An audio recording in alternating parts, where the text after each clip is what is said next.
Olá, povo de Deus, a paz do Senhor Jesus, tudo bem? Espero que todo mundo esteja bem. Nós vamos dar continuidade hoje na aula de 1 Reis, do capítulo 12 ao capítulo 15, tá bom? Para quem tá chegando por aqui agora, meu nome é Maristela Coura, então vamos pra aula. Então, Reoboão, filho do rei Salomão, assume o trono porque o seu pai Salomão morre. E Reoboão, ele começa a ouvir muito ruídos de pessoas, né?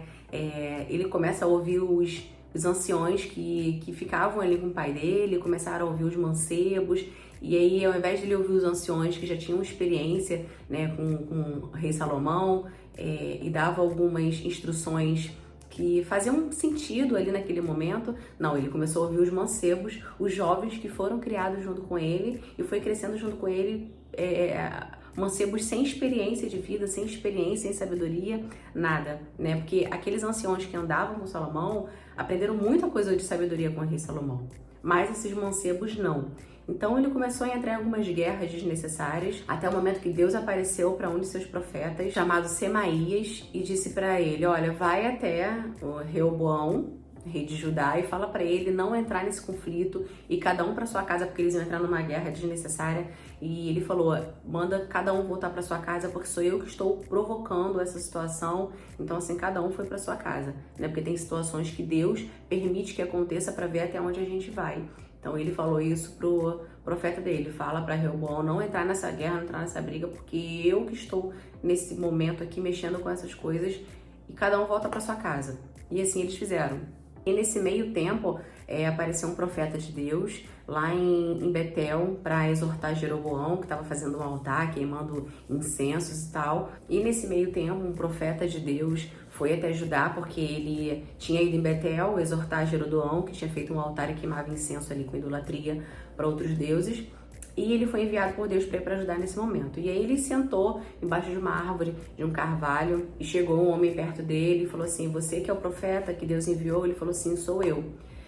E aí ele falou assim, vamos até minha casa, tomar um café, comer um pão, fazer uma refeição. E aí ele falou, o profeta falou pro outro assim, não, eu não vou porque Deus já me falou que eu não posso ir para sua casa, nem comer, nem beber, eu só tenho que passar por aqui. Deus me falou isso. E aí o outro cara falou assim, olha, eu também sou profeta. E um anjo apareceu pra mim dizendo que você tinha que comer e beber na minha casa. E o que aconteceu? Eles foram, ele comeu, bebeu, e quando chegou a noite, ele foi embora, o profeta que Deus tinha enviado para ajudar, e um leão atacou ele e ele morreu. Então, o que aconteceu nesse período? Um profeta que ouviu a voz de Deus falar com ele claramente o que não poderia fazer, ele ouviu outro homem dizendo que um anjo apareceu para ele e foi fazer o que Deus tinha falado para ele não fazer. Gente, não sei se você tem um chamado de profeta, de missionário, de pastor, independente. Você pode nem ter ministério nenhum, você pode ser um novo convertido, você pode não ser convertido.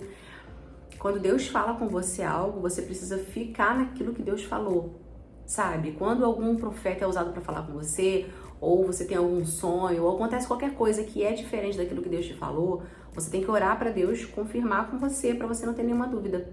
Se você ficou com dúvida, porque normalmente quando Deus fala, a gente tem aquela certeza que Ele falou e ponto. Ele foi acreditar no que um outro homem falou, só que ele já tinha ouvido Deus falar com ele.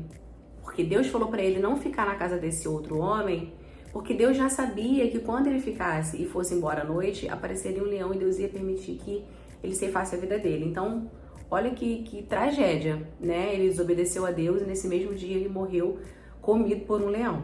Então, esse homem que dizia ser profeta, ele mentiu pro realmente o profeta de Deus e acabou acontecendo essa tragédia. Então, Reoboão tinha 41 anos de idade quando começou a reinar sobre Judá e ele começou a fazer tudo que era ruim aos olhos do Senhor. Ele não seguiu os caminhos que deveriam seguir o caminho do Senhor. Aconteceu que no 5º ano do reinado de Reoboão, o rei do Egito subiu a Jerusalém e tomou tudo de todos, né? Principalmente a casa, o templo do Senhor. Levou ouro, levou linhas, levou pedras, levou tudo que ele podia levar, ele levou consigo. E aí teve guerra entre Reoboão e Jeroboão durante toda a vida dele e ele morreu.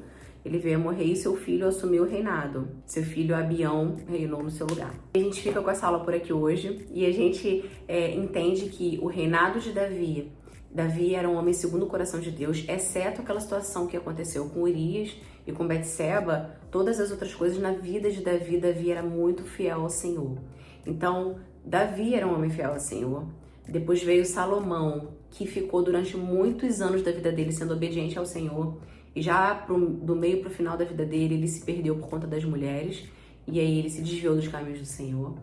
Depois de Salomão, veio Reoboão, que fez tudo errado, não teve nenhum momento que ele seguisse os caminhos do Senhor, exceto aquele dia que Deus apareceu para o profeta e falou para eles voltarem para não ter guerra com ninguém. Foi o único momento que ele obedeceu ao Senhor.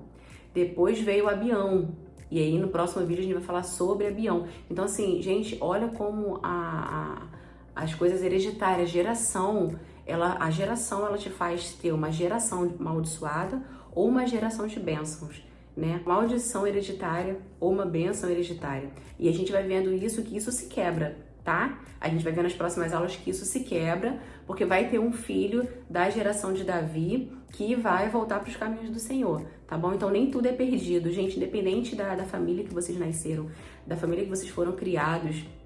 Não sei como é a vida, foi a infância de vocês, mas a única coisa que eu sei é que pode quebrar em você se tiver alguma maldição hereditária. Se os seus pais fizeram coisas erradas, se seus avós, seus bisavós, independente, em você pode quebrar isso para que de você, nas suas próximas gerações, você faça gerações de bênçãos. Façam heranças hereditárias de bênçãos, sabe? Então a gente tá numa geração, a gente tá num momento que a gente precisa cuidar da gente e das nossas próximas gerações dentro dos caminhos do Senhor. Independente do que aconteceu daqui pra trás, o daqui pra frente é o que conta. E a gente vai ver na próxima aula Abião reinando e o que acontece se ele serviu ao Senhor, se ele não serviu ao Senhor, porque isso é muito importante. Porque tudo que aconteceu lá atrás serve de aprendizado pra gente nos dias de hoje. E nas próximas gerações vai servir o dia de hoje e o tempo lá atrás. Porque céu e terras passarão, mas a palavra de Deus não vai passar. E tudo que está dentro da Bíblia, tudo que está aqui é ensinado pra gente a forma de viver algumas coisas, né? Porque se fosse colocar tudo aqui que o Senhor fez, não caberia em livros, não caberia em Bíblias. Então assim, tem uma forma assim bem resumida pra gente entender e conhecer mais sobre Deus, sobre o caráter de Deus, sobre como Ele reage conosco, né? Como Ele vê com os olhos dele o nosso posicionamento. A única coisa que Ele pede, a única coisa que Deus pede é obediência, sabe? É seguir os mandamentos dele, que é para o nosso próprio bem. Para a gente ter uma vida plena e abundante, tanto nessa terra quanto na vindoura, a gente precisa seguir as palavras do caminho do Senhor, que é de vida e vida eterna. Tá bom, povo de Deus? Espero que vocês tenham gostado dessa aula. Edifica alguém com esses vídeos, manda para o máximo de pessoas que você conseguir. Eles precisam ouvir essas aulas, tá bom? Me edifica com a presença de vocês. E Deus abençoe e que a graça e o favor do Senhor esteja sempre sobre a sua casa, sobre a sua vida, sobre o seu trabalho, sobre o seu coração, sobre a sua mente. Guarda seu coração e guarda a sua mente, porque você é templo do Senhor, tá bom? Um beijo grande e até a próxima aula. Tchau, tchau.